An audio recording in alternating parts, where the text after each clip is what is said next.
fans and observers ay sobrang bagal at napakalambot nitong si Poy Eram.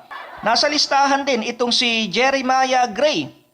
So marami ang nagulat at nasa listahan ng 28-man pool itong si Jeremiah Gray. But on my observation, hindi nakakagulat yon dahil sobrang ganda nga naman ng ipinakitang laro nitong si Jeremiah Gray sa nagdaang finals dyan sa PBA nung nakalaban nila ang Dragons. So kung yung performance na yon kayang i-translate nitong si Jeremiah Gray dyan sa Southeast Asian Games, then he is a very good choice to consider.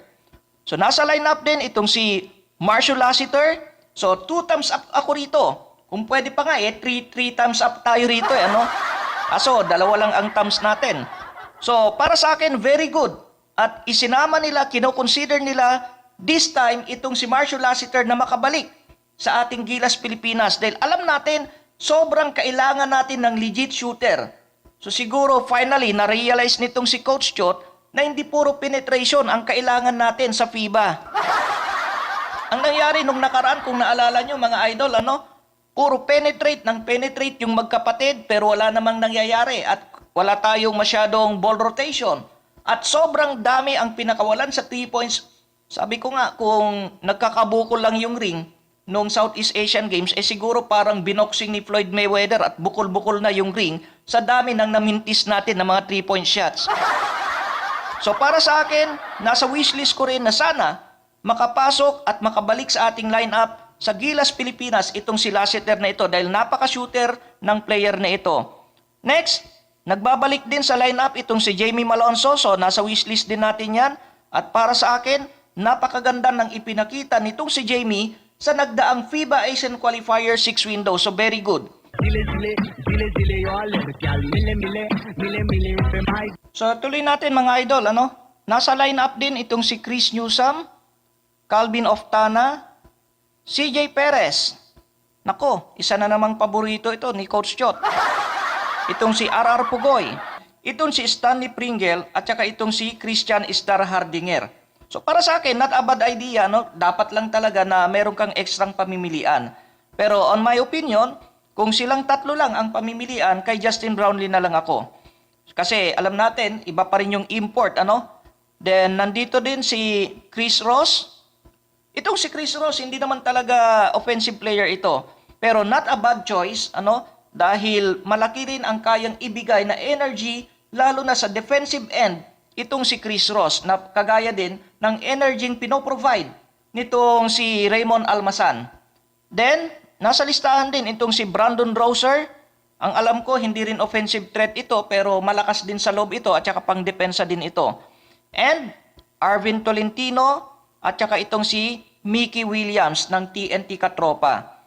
So dito sa mga nabanggit na ito, ang nasa wishlist ko rito, itong si Chris Newsome, although medyo half-hearted ako, pero sinama ko pa rin siya sa aking wishlist kasi kung ang pagbabatayan natin yung previous na performance nitong si Chris ay parang hindi masyadong maganda. Pero kung iintindihin nating mabuti, kaya hindi naging maganda ang kanyang performance during the FIBA Asian Qualifier 4th window ay dahil nagpaubaya na silang lahat dito nga kay Jordan Clarkson during that time.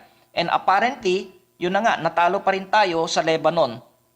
Ito namang si Calvin Oftana ay parang hindi ko siya masyadong isinama sa ating wishlist kasi nga, nung mga nakaraang mga window ay hindi rin maganda ang kanyang performance. Hindi naman as in hindi maganda kasi hindi naman natin ma-judge talaga dahil hindi siya masyadong nagagamit nga nitong si Coach Chot Reyes. Unlike nung under pa siya ni Coach Tab Baldwin ay talagang gamit na gamit itong si Oftana at napaka-potential, napakaganda ng ipinakita niyang laro under Coach Tab Baldwin. CJ Perez, so nasa wishlist natin ito, siguro naman agree ang lahat na dapat lang makabalik din ng Gilas itong si CJ Perez. Ito namang si RR Pugoy, I don't think so, hindi naman ganon kapangit ang nilalaro ni RR Pugoy sa nakarang mga window, pero sa dami na mga available players ngayon, siguro sana magpaubaya na lang itong si RR Pugoy. Unless ay ipagpilitan na naman ni Coach Chot itong mga bata niya. Kasi alam naman natin, hindi nawawala talaga ang mga yan. Yan sina RR Pugoy, siyempre yung magkapatid, at saka maging si Ray Parks Jr. Although this time around parang wala ata ang pangalan ni Ray Parks Jr. Pero hindi pa natin alam, marami pang mangyayari yan sa susunod na mga araw. So ituloy pa natin dahil based dito sa list ay meron pang mga pahabol na listahan itong SBP. So nandyan din itong si Mason Amos, si AJ Edu, si Jerome Lastimosa, at ang magkapatid na Ben and Mike Phillips. Ayan, lagot ang magkapatid na Ravenna. Hindi na lang pala sila ang magkapatid. Meron na ring magkapatid dito. Itong si Ben and Mike Phillips. Although, honestly, hindi ako pamilyar sa laro ng dalawang ito. Pero not a bad choice siguro. Kung talagang gusto nila ng mga bagong mukha sa ating Gilas Pilipinas, it's a good thing naman na mag-explore sila ng mga bagong players. Dahil naniniwala ako maraming potential players talaga na hindi lang nadidiscover ng SBP. So para sa akin, itong pagpili kay Ben and Mike Phillips, not a bad idea. So nasa pahabol na listahan din itong si Kevin Kiambao, although honestly, parang hindi ako masyadong impressed sa ipinapakita nitong si Kevin Kiambao sa mga nakarang window. And for the last one, ay nasa listahan din finally. Kasi ito yung madalas na nababasa na natin sa mga article at saka nasa wishlist ng maraming mga Gilas fans na bakit hindi nila subukan itong si Scottie Winston, which is napakaganda ng ipinapakita niyang laro dyan sa UAP. Ang ganda ng average nito, ang ganda ng kanyang penetration at may shooting din itong player na ito. So para sa akin, it's a good choice na masama sa wishlist natin itong si Scottie Winston na ito. So ang sabi pa rito sa article ng GMA News Online, in the previous edition of the Southeast Asian Games, the country failed to secure the gold medal in the men's basketball tournament for the first time since 1989. So ang tinutukoy dito, yung pagkasilat natin, yung pagkatalo natin against the Indonesian team sa nagdaang Asian Games. And apparently, 2 members of that team, ang naiwan lang daw ay itong si Fajardo at itong si Pugoy. So kapansin-pansin talaga na tinotal revamp nila yung lineup na yon. Pero you know what? Ako, opinion ko lang, siguro kung ang magmimili talaga ng lineup dito sa ating paparating na Southeast Asian Games, ay siguro baka hindi nila ito total revamp yan.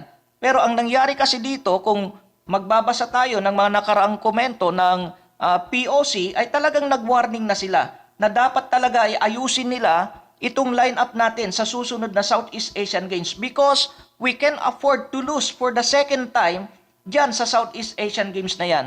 Kaya siguro napilitan lang sila na totally i-revamp yung lineup na ito. Dahil kung hindi siguro mangingialam ang POC ay malamang sa malamang ay puro inaanak na naman ang makikita natin sa lineup ng Southeast Asian Games na yan. So ito, kapansin-pansin, wala yung magkapatid. Okay, diretsyahin na nga natin, wala yung magkapatid na Ravenna Brothers, So siguro nagbubunyi ang maraming mga Gilas fans. Dahil alam naman natin, na marami na talaga ang kanilang sinisigaw ay sana palitan na itong magkapatid na ito dahil marami pa ang mga potential players na pwedeng ipalit sa kanilang posisyon. Quote and quote, ito daw magkapatid ay hindi available dahil conflict daw sa schedule dyan sa Japan B-League na yan. Pero kung susundan natin ang mga previous na mga news, nung nakaraang hindi rin isinama itong si Kiefer Ravenna sa mga nagdaang window, ang sabi nagpa-opera daw, may operation process daw para sa kanyang ngipin. Di ko alam mahilig siguro sa kainditong batang ito. Pero kapansin-pansin sa tuwing hindi sila makakasama sa ating lineup ay parang may dahilan lagi, Parang may pinagmanahan. So honestly, ang opinion ko dito ay talagang di lang talaga sila isinama. Dahil nga, yung dalawang yan, alam naman natin na hindi naging maganda ang kanilang performance doon sa nagdaang Southeast Asian Games. At kagaya ng hinala ko, hindi ko alam kung ito rin ang hinala ng maraming mga Gilas fans, ay sigurado ako nang himasok na rito ang POC. At hindi na sila talaga pumayag ng 100% ang mamimili ng players ay itong SBP. Dahil sabi ko nga, pag SBP at saka itong si Coach Chot ang namimili talaga ng mga players ay kung saan-saan napupunta ang direksyon ng ating lineup.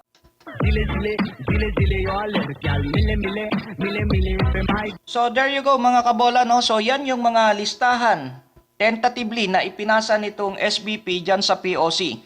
Pero siguro pahabol lang para sa ating personal wishlist, although magkakaiba tayo ng mga wishlist siguro dyan, pero para sa akin, bagamat matanda na itong si Jason Castro, at kung hindi sana nagkasakit itong si Teniente L.A. Tenorio, alam naman natin ano yung pinagdadaanan nitong si Teniente ngayon. Na-diagnose siya at inamin niya na meron siyang colon cancer and hopefully ay gumaling siya ng agaran. Ano? Pero kung ako lang ang tatanungin, mahalagang bagay na kahit papano meron tayong legit point guard na may malalim na karanasan sa international game. So kahit sabihin natin hindi na ganoon ka-effective yung bilis ni Jason Castro, pero mapapakinabangan pa rin natin yung kanyang experience in terms of international competition. Kasi kung naalala nyo nung nakaraan, lalo na doon sa endgame, which is parang naramdaman na ng ating Gilas Pilipinas na ano ba itong nangyayari na to? Mukhang masisilat tayo ng Indonesia. Nag-rattle na sila na nag-rattle doon. So yung mga guards natin, lalo na yung mga point guards natin, yung magkapatid, ay hindi na alam ang gagawin. So pagka naulit yon, doon papasok ang karanasan ng isang Jason Castro. Bagamat dahil may edad na siya at pudpud na rin siya ng injury, lalo na sa kanyang tuhod, ay hindi na ganun kabilis itong si Jason Castro. Pero yung kanyang karanasan, lalo na sa mga crucial part of the game, lalong-lalo na, alam naman natin na sa napakaraming mga weakness nitong si Coach Chot Reyes, ang pinaka-highlight ng kanyang weakness ay yung close fight every end of the game. Alam natin, halos walang naipapanalo yan, lalo na sa international kapag close fight yung laro, yung crucial. So diyan papasok ang isang mahusay at saka eksperyansadong isang point guard kagaya ni The Blur, Jason Castro.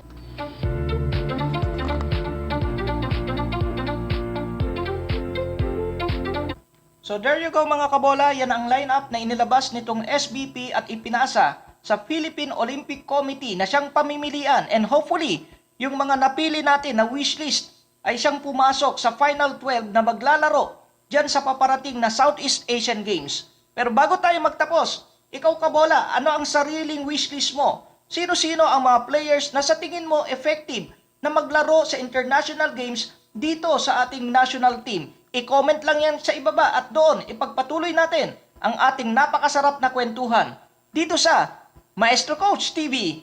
Ingat and God bless!